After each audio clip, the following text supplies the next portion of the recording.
আমাদের আগরতলা জিআরপি থানাতে মানে 1 অগাস্ট থেকে 24 ডিসেম্বর পর্যন্ত আমরা যে একটা কাউন্ট করেছি, এখানে টোটাল 87 মানে 87 জন বাংলাদেশি নাগরিক এবং 10 জন রোহিঙ্গা আছেন যারা বাংলাদেশ থেকে এসেছেন উইদাউট পাসপোর্ট বা কোনো রকম ডকুমেন্ট ছাড়া, এবং যাদের সাহায্যে তারা মানে এখানে আগরতলা পর্যন্ত এসেছে। এরকম আমরা 28 জন ভারতীয় মানে দালালকে আমরা গ্রেপ্তার করতে সক্ষম হয়েছি এবং প্রত্যেকে আমরা আগরতলা মহামান্য আদালতে প্রেরণ করেছি এবং এখন তারা জেলখানাতে আছে বিভিন্ন এলাকাতে।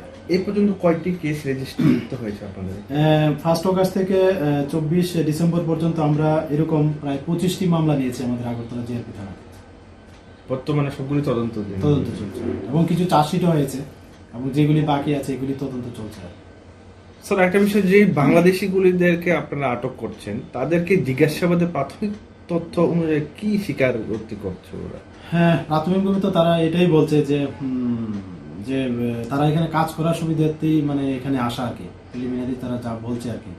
তো আমরা এই বিষয়ে ছাড়াও আমরাও মানে তাদের দফায় দফায় ইন্টারোগেশন করেছি এবং করছিও, এখন রীতিমতো করছি।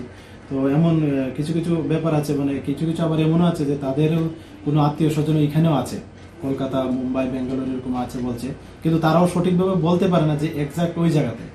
তো আমরা ওইগুলি যে আমাদের তাদের কাছ থেকে যেই মানে আত্মীয় স্বজন বা ওইরকম রিলেটিভ আছে, আমরা আমাদের যে উদ্যোতন কর্তৃপক্ষ আছে আমরা ওনাদেরকে প্রেরণ করি, মানে যাতে এটা ওভারঅল মানে ইন্ডিয়া বেসিস এটা দেখা হয় আর কি ব্যাপারটা আসলে কি।